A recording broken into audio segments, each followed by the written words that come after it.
السلام علیکم ورحمۃ اللہ وبرکاتہ۔ پیارے بھائیوں، میں نے آپ کے لیے ایک بہترین ٹاپک لایا ہے، آئیے چلتے ہیں ہم اپنے ٹاپک کی طرف۔ الحمدللہ وکفا وسلام علی عبادہ الذین اصطفیٰ، اما بعد فاعوذ باللہ من الشیطان الرجیم، بسم اللہ الرحمن الرحیم۔ السلام علیکم ورحمۃ اللہ وبرکاتہ۔ ہمارے آج کی موضوع ہے صبر کی اہمیت اور فضیلت۔ پیارے بھائیو، صبر کی معنی ہے کسی خوشی، مصیبت، غم اور پریشانی وغیرہ کے وقت میں خود کو قابو میں رکھنا اور خلاف شریعت کاموں سے بچنا۔ صبر کی تعریف: کسی خوشی، مصیبت، غم اور پریشانی وغیرہ کے وقت میں خود کو قابو میں رکھنا۔ صبر کا شرعی مفہوم: کسی خوشی، مصیبت، غم اور پریشانی وغیرہ کے وقت میں خود کو قابو میں رکھتے ہوئے اللہ اور رسول اللہ صلی اللہ علیہ وسلم کی مقرر کردہ حدود میں رہنا۔ پیارے بھائیو، صبر کی فضیلت: صبر ایک ایسا عظیم اور اعلیٰ فضیلت والا عمل ہے جس کو اللہ تعالیٰ نے اپنے نبیوں اور رسولوں علیہم السلام کی صفات میں تعریف کرتے ہوئے بیان فرمایا: وَإِسْمَاعِيلَ وَإِدْرِيسَ وَذَا الْكِفْلِ كُلٌّ مِّنَ الصَّابِرِينَ، اور اسماعیل اور ادریس اور ذوالکفل سبھی صبر کرنے والوں میں سے تھے، اور اس صبر کو ایک نیک عمل قرار فرماتے ہوئے اس کا پھل یہ بتایا: وَأَدْخَلْنَاهُمْ فِي رَحْمَتِنَا إِنَّهُمْ مِنَ الصَّالِحِينَ، اور ہم نے ان کو صبر کرنے کے نتیجے میں ان سب کو اپنی رحمت میں داخل فرما لیا کہ وہ یہ نیک عمل کرنے والے تھے۔ اور اللہ تبارک و تعالی نے اپنے آخری رسول محمد صلی اللہ علیہ وسلم کو یہ بتایا کہ یہ عظیم کام بہت بلند حوصلہ رسولوں کی صفات میں رہا ہے، اور اپنے رسول محمد صلی اللہ علیہ وسلم کو اس کام کا حکم فرمایا: فاصبر کما صبر اولو العزم من الرسل، اور اے محمد صلی اللہ علیہ وسلم، آپ بھی اسی طرح صبر فرمائیں جس طرح آپ سے پہلے حوصلہ مند رسولوں نے فرمایا۔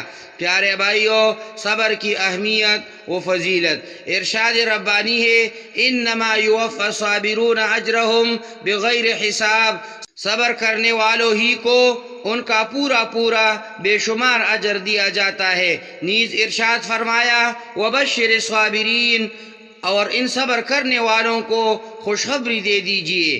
عن ابن عباس رضی اللہ تعالی عنہما ان امرأة انت النبی صلی اللہ علیہ وسلم فقالت: انی ادرع وانی اتکشف فادعوا اللہ تعالی لی، قال ان شئت صبرت ولک الجنہ وان شئت دعوت اللہ تعالی ان يعافیک، فقالت اصبر، فقالت الى الكشف فادعوا اللہ الى الكشف فدعا لها، متفق علیہ۔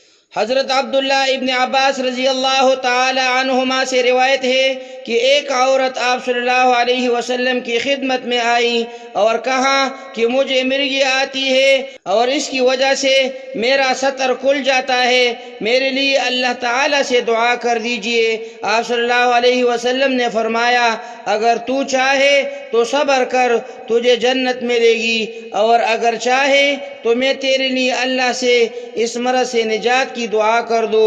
اس نے عرض کیا کہ میں صبر کروں گی۔ پھر اس نے عرض کیا کہ مرگی کے وقت میرا سطر کھل جاتا ہے، آپ اللہ تعالیٰ سے اس کی دعا کر دیں کہ سطر نہ کھلا کرے۔ آپ صلی اللہ علیہ وسلم نے اس کے لیے دعا فرمائی۔ وعن صہیب رضی اللہ تعالی عنہ قال قال رسول اللہ صلی اللہ علیہ وسلم: عجبا لامر المؤمن ان امره كله له خير وليس ذلك لأحد إلا للمؤمن إن أصابته سراء شكر فكان خيرا له وإن أصابته ضراء صبر فكان خيرا له۔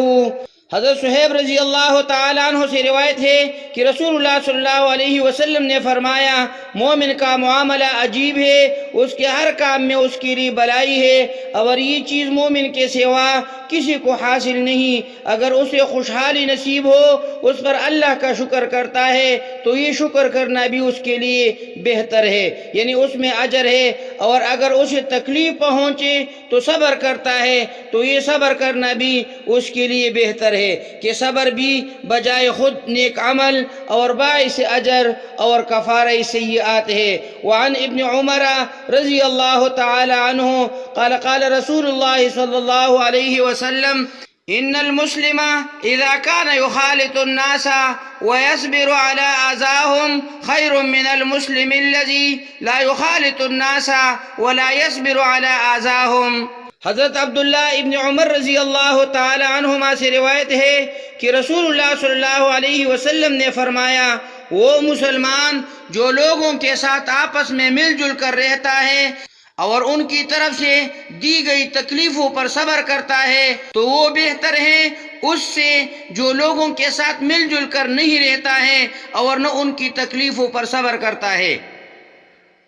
اسلام میں صبر کا مقام بہت ہی بلند ہے، چنانچہ اللہ تعالیٰ نے بے شمار مقامات پر صبر کرنے والوں کی تعریف کی ہے اور اپنی معیت کا ذکر فرمایا ہے۔ لہٰذا مسلمانوں کو چاہیے کہ وہ قضاء و قدر پر ایمان لائے اور مصائب و پریشانی پر صبر کرے اور اللہ کے راستے میں پیش آمدہ مصائب پر صبر کا مظاہرہ کرے، لا علاج بیماری میں صبر کرے، اولاد نہ ہونے پر صبر و شکر سے کام لے، فقر و فاقہ پر قسمت کو نہ کوئی۔ اگر یہ ساری صفتیں انسان کے اندر پائی جائے گی تو ایسے بندوں کو اللہ تعالیٰ کافی اجر و ثواب عطا فرمائے گا اور اپنی معیت عطا فرمائے گا۔ اللہ تعالیٰ ہمیں ہر طرح کی پریشانیوں اور مصیبتوں پر صبر کرنے کی توفیق عطا فرمائے۔ اقول قولی ھذا استغفر اللہ لی ولکم ولسائر المسلمین۔